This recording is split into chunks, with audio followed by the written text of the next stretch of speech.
Alright, hey everyone, I've just picked up the boat from Power and Sail, and I'm going to show you guys what they managed to do. A few things they didn't manage to do, or it was my choice not to do them, I should say.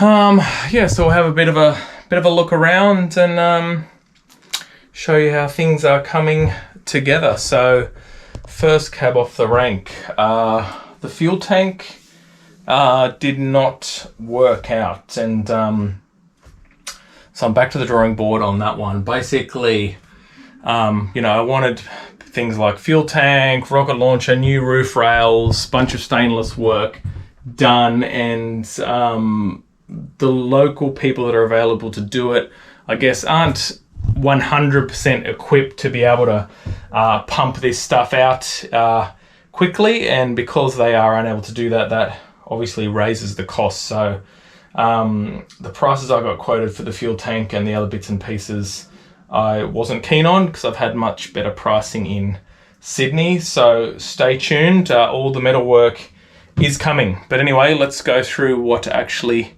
did get done. So first of all, I'm gonna show you guys under here, and it's a bit of a mess, I'll warn you, but okay, so not sure you can see up there, but what you're looking at there is a new fuel sender unit, and also all new fuel line was installed. So ever since I've basically owned this boat, I have not had a working fuel sender. Obviously I could track my fuel usage digitally for the day, but it's going to be good to actually know roughly how much I've got left in the tank. And if you guys haven't seen it previously, by the way, part of the reason I built these seat boxes was to be able to carry additional fuel in there for backup. So got two 25 litres there, and also a 10 litre water, and they fit in there perfectly, purely for backup purposes. We haven't used more than about 110 litres in a absolutely full day so far. But anyway, fuel tank's another story. Okay, as you can see here, what we're looking at here is a new transducer wire for the dual chirp transducer. So if you go for the tm275 low, high, wide, what that means is you will need two inputs in the back of your unit. So one for the high wide frequency, one for the low frequency. A lot of people reach out to me about this. This transducer cannot do side scan and down scan. Okay, so if you really want to keep side scan, down scan capability, you need to keep your 3-in-1 transducer, which means if you've got a single unit like an Evo 3 or a HGS Live, you cannot run a dual chirp transducer as well. You can run a single channel chirp like a high wide 1 kilowatt and your 3-in-1, but you can't do what I've done here. And look, if you do a mixture of offshore fishing like I do, anything from trolling, live baiting, but also we're going to be just sitting out over beyond the shelf this winter, cubing and things for tuna, you really kind of do need that low chirp. So you've got to be willing to get rid of the side scan and down scan. Okay, nothing else really to see in here. Let's keep moving. Okay, now in the back corners, what I've done here is I've had the guys actually install for me 2 access hatches. So there's one on either side. So previously I probably would have spoken about the fact that if I wanted to get to anything in the back of the boat, I basically had to always put the engine cover down, pull these forward.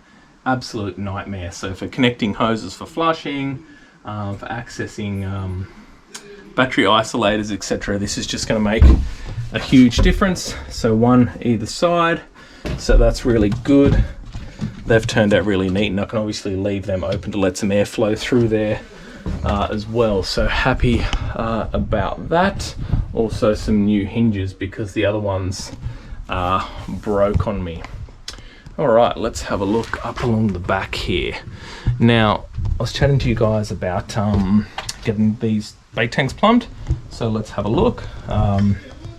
So what the guys have done here is they've added spray nozzles, and they've utilized the existing drains in the bottom of these tanks. Okay, so the reason we did that is because power and sail with it, is they didn't want to drill more holes, you know, in the back of the boat, just to have holes everywhere to drain the water out. So this is really cool. So what it basically means is the holes will drain out the existing, the water as it's being pumped from the spray head will then just drain out through the existing hole on the back of the boat. And I'll show you guys that in a minute.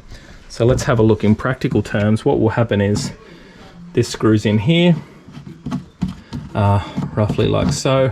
When the water level spraying in from here gets to this level height, it will actually go down this tube and out the back of the boat. And then when we're finished for the day, to drain your tank, you can simply pull that out and it will drain. And let's have a look.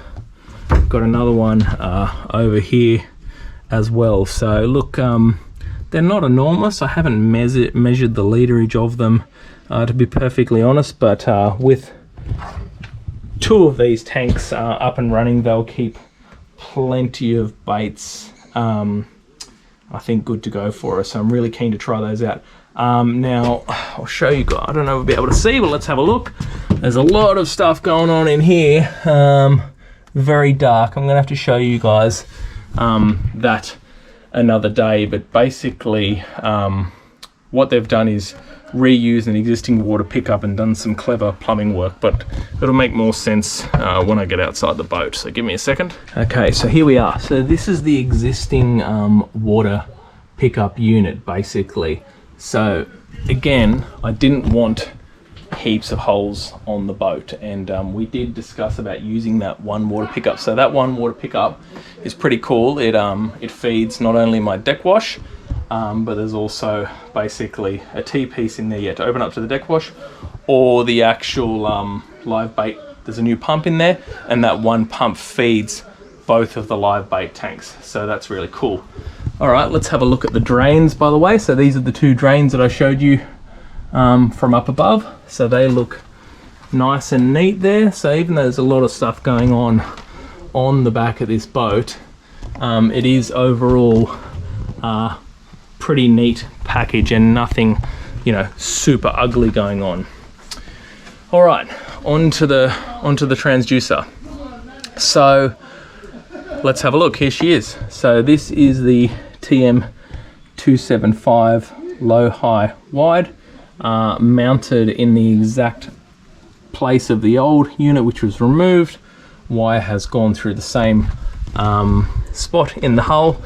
Now what's interesting with these transducers, you're kind of getting 2 1 kilowatt transducers in one transducer, because if you were to go and buy a 1 kilowatt, you know, high wide, or a 1 kilowatt medium, if you then wanted to add another frequency, you'd have to basically add a second transducer. So these transducers are fantastic value, and what I will do when we get this thing out on the water, I will do basically an in-depth review of this transducer with the HTS Live, to show you guys how that goes. So the HTS Live Evo 3 are genuine 1 kilowatt compatible units, so you do not need any add-on modules or anything like that, and quite frankly, I personally believe they're a waste of money if you've got either of those 2 units.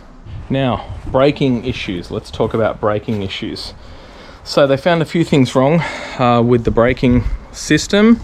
First thing was this breakaway switch wasn't actually working, so they tested it. It basically did nothing, so they replaced the breakaway switch for me. Now the other thing was basically the calipers. So I spoke about the calipers last time, so this is something to be aware of. Okay, a lot of calipers that you see on the market actually use some sort of plastic piston. These should be avoided at all costs, because what happens is, sounds great, oh, plastic can't rust. But what happens is, over time and from heat, the plastic swells and they actually get seized. So all of my brake calipers were effectively seized from the plastic swelling. So now what I have is, we've managed to put new brake calipers all round. They're the 300 series Trojan calipers. Sorry, it's a bit wet here at the moment and you're not really going to see anything. There they are in there. So they're the three, I think they're called the TA300s. Okay, so these are kind of the newer version of the calipers that I had, and these calipers run a stainless steel piston, so hopefully going to have less issues. So all the brakes are working, all the wheel bearings have been replaced, and the trailer is good to go. I think I'm having some minor light issues at the moment, but I'll sort that out shortly. The guys also fixed a number of these clips for me here by replacing screws in here that actually fitted better, so many of these clips are not actually clipping on properly. And it's just these little things that, you know, you don't get around to them, but they all add up. And when a boat has a million little things wrong with it, it just really grinds you. So you do need to dedicate time to fixing little things. Let's have a quick look at the top here to show you guys what I will be doing. I didn't get it done this time around. Like I said, I'm going to get all the metal work done elsewhere. But basically what I'm going to do is I'm going to get these rails taken off, okay, and they're going to be replaced with new rails, which will mold into a new basically rocket launcher setup. And from the back of the rocket launcher, the horizontal piece, I'm going to get two stainless steel pieces coming forward, mounting to the top of the hardtop, which will actually be something that a radar will fit onto. So this top of the boat will become quite intricate and detailed, and it really does need to be done by someone who does this sort of stuff all the time and really knows their stuff. And I think while I'm doing that, I'll also get a new bow rail as well. There's nothing wrong with this one, but it's just a little bit ugly, you know. It just doesn't, I don't know, I think it could go one bit further. These bow rails look very short, they look a bit weird. I think we can do something better than that. So look, yeah, all the stainless work will happen at one time. Definitely be getting this boat out there shortly. We'll be out there fishing for the tuna season. The boat is obviously not finished yet, but as you can see, Power and Sail have done a great job. I forgot to mention the actual steering wheel, sorry. So the steering wheel is going to turn into a huge saga by the looks of it. So basically I either need to replace the entire system to go to a 3/4 tapered kind of bolt at the front. Otherwise I need to get an engineer or someone to basically build some sort of adapter for me. So anyway, look, it is coming along, and the next step will be to get this thing out on the water very shortly, so stick around and I will test everything that I've just had done to the boat and make sure it all works, and test that transducer out in detail, test the live bait tanks out, you know, the new fuel line, the tank, make sure everything's working, the fuel sender unit, and all's good with the brakes. The trailer brakes all appear to be working fine. So look, it's yeah, it's been a grind, but I tell you what, it's good to get a good chunk of work done on it, and stick around. I'll see you guys soon.